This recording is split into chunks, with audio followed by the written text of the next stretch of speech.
Hello, and welcome to Grimming It Up. I'm Grandmama Christine, and here we tell stories about the strange, unusual, and sometimes true crime. In today's episode, I'm doing a true crime. And this one, it's the case of Eugene Francis Fish, and it is strange. It has ties to NCIS, the KGB, and more questions than answers. Buckle up, let's get into this one. Okay, if you haven't heard about this case, this one has some head-scratching moments in it. I'm not going to pretend it's anything other than what it is, but it's a hot, flaming mess. And let's get into some of the background before we dig in of things. I can't tell you exactly when Eugene Francis Fish went missing, and I'll explain why later. I can say that he disappeared sometime around June 21st of 2004 from his home, which was just west of Canyon City, Colorado.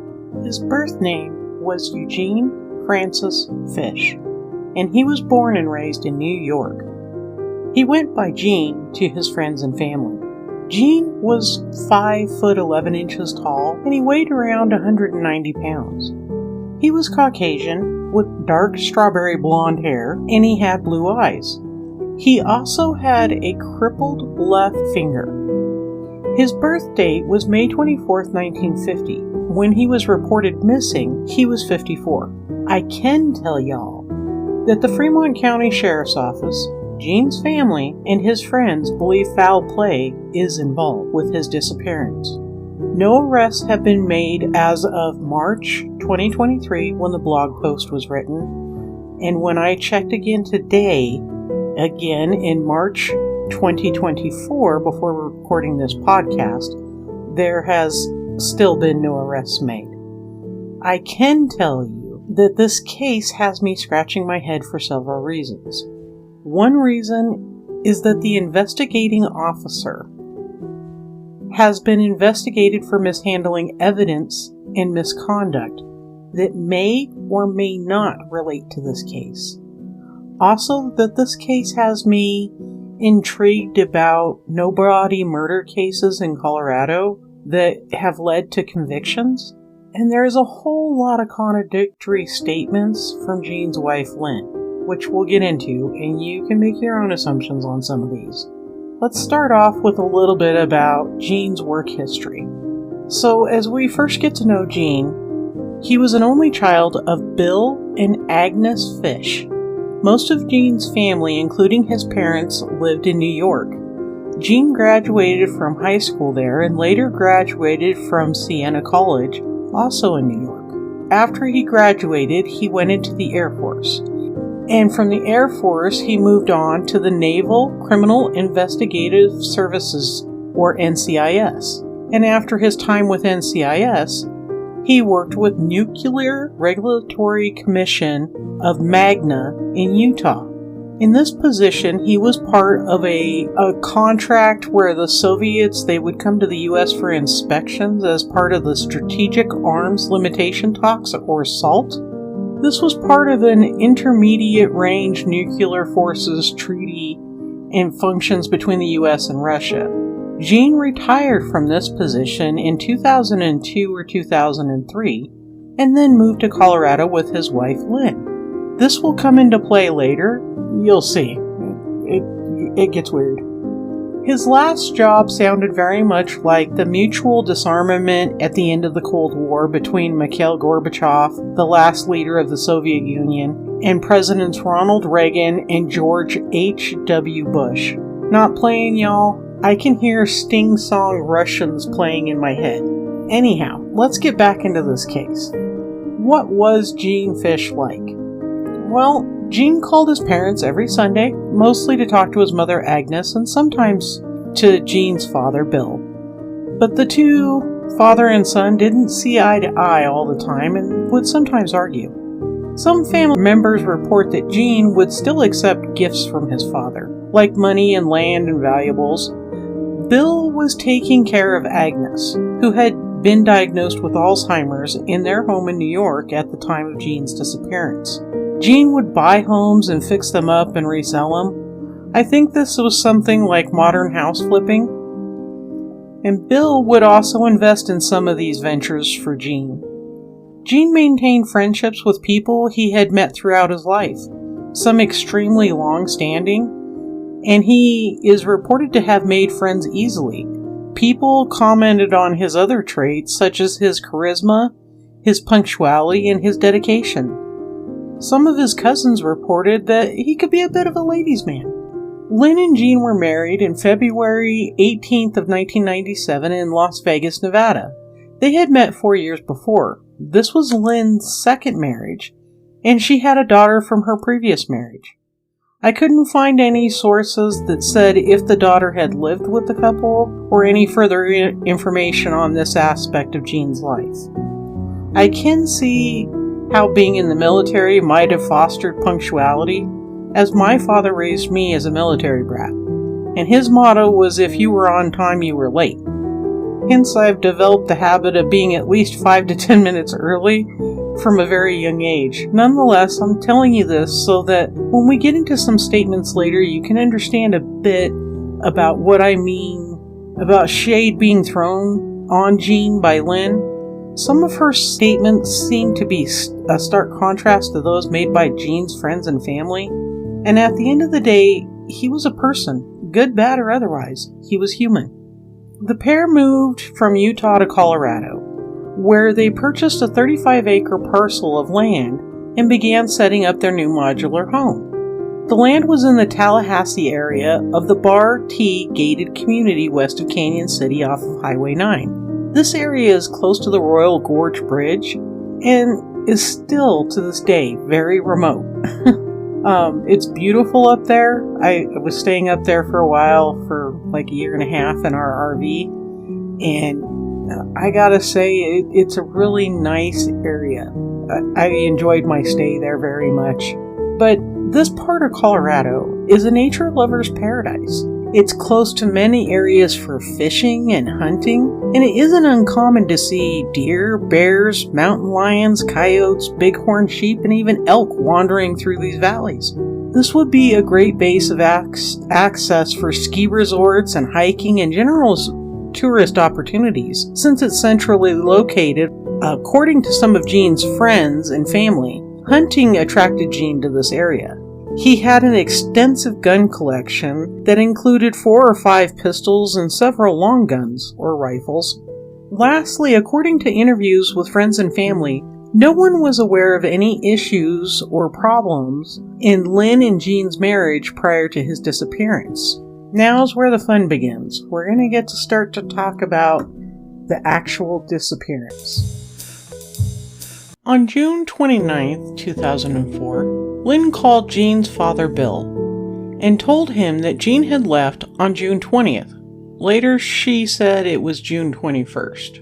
When Bill asked her what had led up to this, Lynn said that he, referring to Gene, had left in an agitated mood after he had smashed up his computer and cell phone. He had also cut up his credit cards. She believed Gene was tired of it all and was planning to go start over in Mexico or South America. He had also told her he would return the 2000 Ford F-150 to her at a later date. Then she said that he had returned the truck just outside the gated community on June 23rd, 2004. Is anyone else starting to see red flags? Because I got a few flying already. Lynn waited more than a week to tell anyone Gene was missing. This alone seems a bit suspect to me. Next, Lynn didn't notify the Fremont County Sheriff's Office.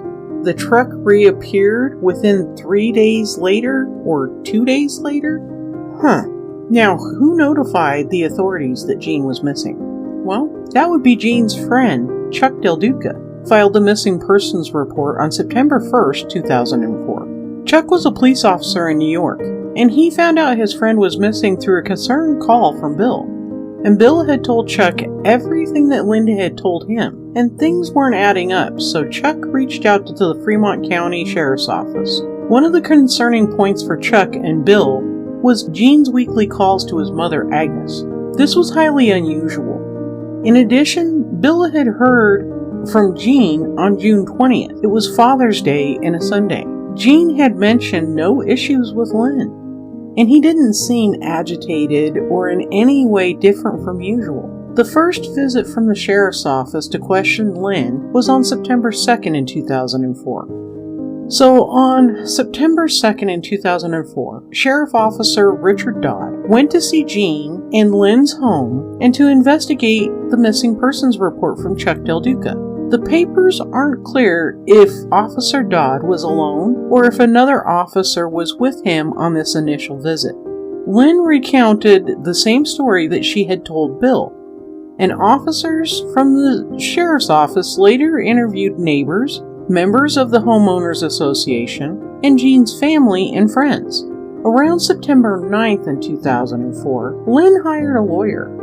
She was no longer cooperative with the investigation and had asked that all questions go through her lawyer.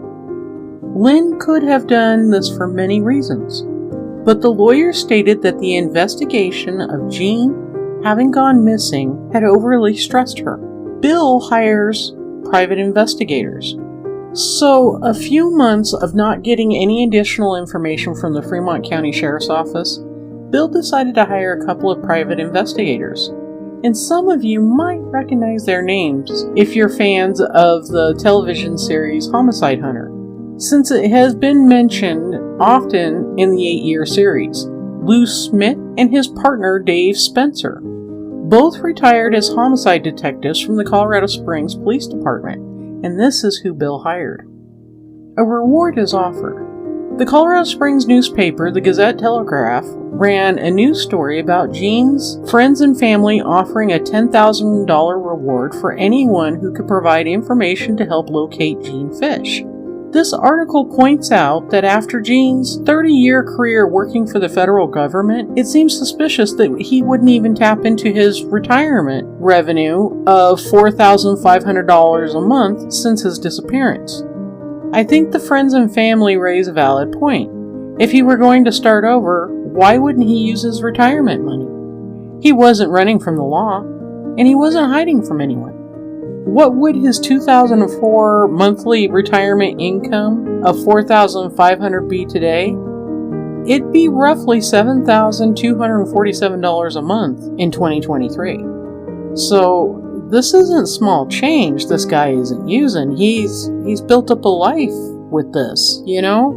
There's a lot of things that seem suspect to me. And I don't think I was alone, because there was a search warrant issued to search Eugene's property. Time marches on, and finally a search warrant is issued with a 13-page affidavit. What I find interesting are all the conflicting statements gathered from Lynn that were used to establish varying search areas and items. What really gets me, though, is that it took almost 2 years. I'm going to keep some of the discrepancies for this part, and I'm going to follow a timeline that Officer Dodd outlines in the affidavit, but hang on, so here goes. Mid-2003, the modular home was being set up. Lynn stated that Gene complained constantly and was obnoxious and ignorant, and that he threatened physical violence to the work crews. In late 2003, Lynn called Napolitan, a member of the work crew for the home setup, crying and saying that Gene had beaten her up and had knocked out a tooth. She didn't report this to the sheriff's office. Lynn made a statement to Napolitan that she didn't want to be stuck with Gene's unfinished house. Napolitan's statements were added after his interview with the sheriff's office.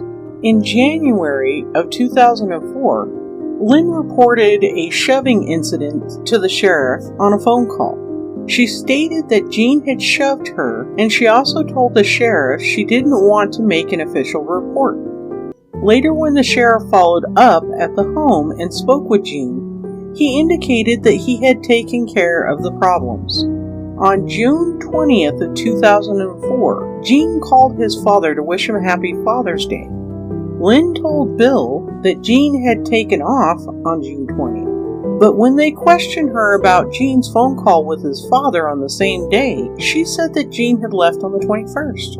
Officer Dodd stated that the truck reappearing seemed suspicious because it would have had to mean that either Gene brought it back and walked miles back out to Highway 9, or that he would have had to have someone follow him up to that point and then give him a ride back to some other destination.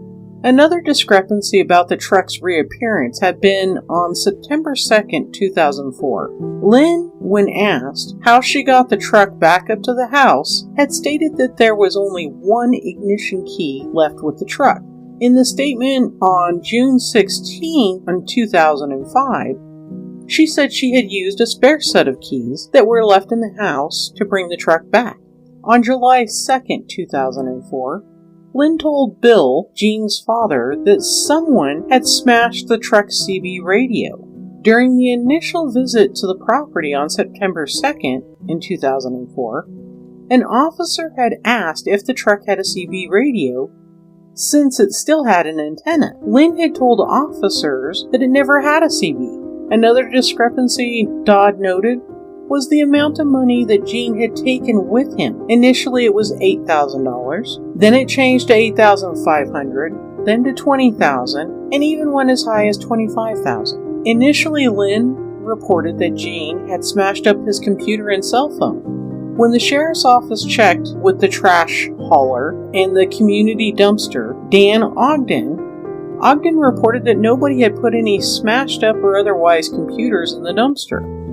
He recalled a blue canvas bag that contained empty gun holsters and a pair of ear guards. They questioned Lynn about the bag, and she claimed to have not known of its existence. Also, Lynn had previously told a neighbor, Tony Ravak, that she was scared to touch Gene's guns. Gene had previously told his father that he had bought Lynn her own gun and taught her how to shoot it for her own protection, since they were in such a remote location and in case of wildlife threats. Bill had asked Lynn about her gun after Gene went missing, and Lynn told Bill that she didn't remember it. On June 28, 2004, and on August 5, 2004, when Dan Answorth delivered gravel and road base to the property, he asked about Gene, and Lynn told Answorth that Gene had gone back to New York. Lynn also told her neighbor, Tony Ravak, the same story about Gene having gone back to New York. But later she told Tony she had lied because she, Lynn, was too ashamed to say that Gene had left her to start over somewhere else. I don't know what to think of all the changing statements from Lynn. It doesn't help that she made no official reports of domestic violence. She really hasn't done herself any favors by saying one thing to one person and something else to another person. If Gene was Dr. Jekyll and Mr. Hyde, maybe there'd be others to correlate Lynn's versions of things? Wait, y'all, there's one more oddity that Officer Dodd listed as suspicious. On July 6, 2004, Lynn purchased a new mattress, and Dodd stated in the affidavit that it seems strange to only buy a mattress when it's customary to buy a mattress and a box spring together, or at least at that time it was.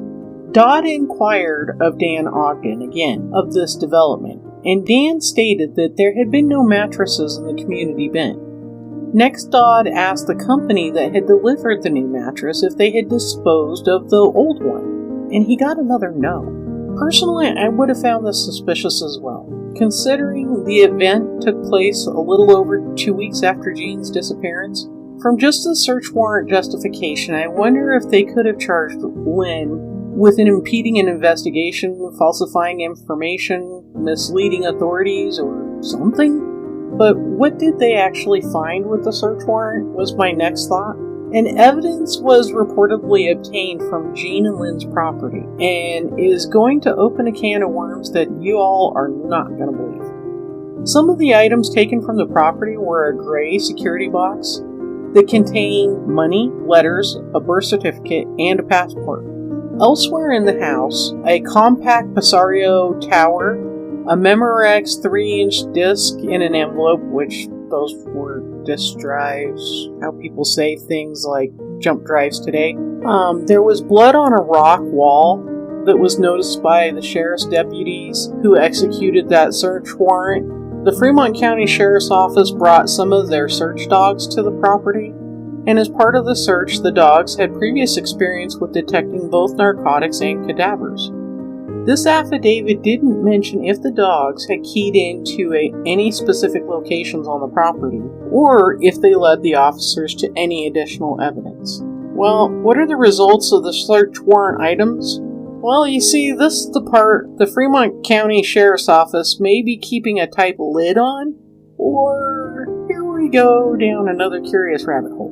Remember how I told you that Officer Dodd had been all over this case since September 2nd of 2004? Yeah, well, it turns out he might be part of the problem. I know it seems harsh, but here are my reasons, and I'll let you decide for yourselves. In the investigation, one of Gene's cousins, Frank Hargnell, I'm pretty sure I'm not saying that right, it's spelled Hernigle, is quoted as saying that he had bought a radar imagery from up there, pointing to the sky, and found new disturbances on the fish property that could have been viable places to look for a body. This quote is from a newspaper article in the Pueblo Chieftain written by Tracy Harmon that was published on December 29th of 2017. Just to reiterate, his cousin bought radar imaging of Gene's property. How crazy is that? And the Fremont County Sheriff's Office couldn't open the files at that time. Interestingly enough, though, the same files were able to be opened later, and we have no idea if the quote-unquote viable places were ever searched. Next, Dodd had a far-fetched theory that Gene could have been kidnapped or killed by the KGB agents. A friend and colleague of Gene's named Fred Roll reached out to Dodd to tell him that this theory was unfounded. Since Gene didn't have secret information that the KGB might have been interested in, he didn't speak Russian, and during Gene's time with SALT, his duties were to escort the Soviets around a single U.S. site during their visits. Officer Dodd was convicted of mishandling evidence. Saving the most awful part about Officer Dodd for last, he has been convicted on 3 of the 4 charges involving unauthorized possession of evidence from an unsolved murder case, abuse of public records, and 2 counts of second-degree official misconduct. And I can hear y'all asking why. It seems Officer Dodd had evidence in a storage shed that he lost, and the storage company sold its contents to recoup some of the storage fees. Now, the man who bought that storage shed was named Rick Ratzloff, and he bought the shed in late 2016 and found envelopes stamped as evidence, a hatchet, bloody clothes. Ratzloff turned all the evidence over to the authorities. An investigation was done on Lieutenant Robert Dodd by the Colorado Bureau of Investigation, or it's also known as the CBI. This investigation led to the charges and later 3 convictions in total, and Dodd was sentenced to 150 days in jail. But the judge on the case suspended all but 15 days and enforced a $1,000 fine. After Dodd served his sentence, he moved out of Colorado. But get this, y'all, before Dodd moved, he had a roll-off trash container at his house. And when the landfill was searched, CBI investigators found documents that went as far back as 2003. So, what's to say some of this 2004 case wasn't in there? You know, and I just can't wrap my head around this ex-officer's behavior. And I wonder if any of Gene's family had been aware at the time, if there could have been someone to fight on Gene's behalf, if there was any documents or evidence that might have been from his case. But with most of them being on the East Coast, I'm not sure that they would have around that time frame. I don't know. There's a lot of oddities about it. What about the private detective in Gene's family? Based on Lou Schmidt and Dave Spencer's investigation, Gene's father Bill filed a wrongful death lawsuit against Lynn Fish and Johnny Flores. Now wait, I can hear y'all asking, who is Johnny Flores and how does he fit into this? Well, it turns out that Johnny was a neighbor of the Fishes, and Johnny was a backhoe operator. And Lou and Dave believe that Johnny may have used his backhoe to hide evidence, and perhaps in hiding Gene's body. From what I could find, it is believed that Lynn acted alone in the possible murder of Gene. But if this guy has a backhoe and the cousin found areas of disturbed earth, maybe that's how they got to this? I'm not sure exactly. But the wrongful death lawsuit was dropped after Bill Fish passed away in 2007 at the age of 90. Before Bill passed, he left provisions for the foundation of a trust to finance the search for Eugene Francis Fish. Gene's mother Agnes passed away in October of 2009. And Eugene was the sole heir to their estate, which was estimated to be worth $500,000 at that time. Some more on Lynn Fish. I find it interesting that Lynn consulted a lawyer initially on June 29th of 2004. This would have been 8 or 9 days after Gene went missing. And she had Gene's name taken off of joint banking accounts at this point, and when asked later during the wrongful death hearing, she stated that she was afraid that Gene would wipe out the funds, but later in that wrongful death hearing, she told the judge that Gene would want her to be taken care of. Remember how Lynn had told the neighbor and the contractor that she didn't want to be stuck with Gene's house? She kept that house for 7 years after Gene disappeared and sold it on December 1st in 2011. And according to sales records, the home sold for $249,000. And on a side note, the home sold again in 2022 for $500,000. Some final thoughts on this. I think if Lynn was given some truth serum, this might not be a missing person case. That's just my opinion. Just based on reading how she went back and forth in so many contradictory statements, I can totally see why Gene's father Bill filed the wrongful death lawsuit. That makes sense to me. I can't make heads or tails of why she would have stayed with someone who could hurt her or her child, and that part is just playing devil's advocate, y'all. Because I don't know that the child lived with them or not. But she had been divorced previously, so I can't imagine that she wouldn't have known what the process would be to leave. I don't know. I can't speak for another person, but I also don't want to play down domestic violence because I know it is a real thing. I recognize that, and that sometimes spouses find it very difficult to finally leave, and it takes several attempts before they're successful. And it's just tough. I'm not even really sure that Johnny Flores was truly involved in the case. That part wasn't real clear from any of the documentation I was able to find. That may or may not be a stretch, but I want to believe this case is solvable. And I'm just not sure that will happen without a confession or a body at this point. I wish someone could offer more information. So if any of you might have information about the disappearance of Eugene Francis Fish, please reach out to the sheriff's office, and their phone number is 719-276-5555. And the case number for Eugene is 04-3013. This just about wraps up today's episode. I would love to hear your thoughts. You can do that in a lot of different ways, such as on our socials on Facebook, Instagram, or X. Though, I must warn you, I'm the most active on Facebook. Additionally, you can leave a comment on our blog post or website at grimmingitup.org. Perhaps you'd rather leave a voice recording. And there's a couple ways to do that on our Spotify account, for one, or you can record it on your phone and email it to grimmingitup@gmail.com. I would also like to thank my blog editor, Donna Marie West. She has been wonderful to work with, and if any of you might be interested in her services, she can be reached on Facebook as Donna Marie West. Easy to find, Canadian, super sweet. I highly recommend her. And if you like what we're doing, I could really use your help in spreading the word and inviting others to join us. Lastly, I would like to thank you for spending time with me today, and I hope to have you back again soon. Till then, stay weird and stay spooky. Bye now.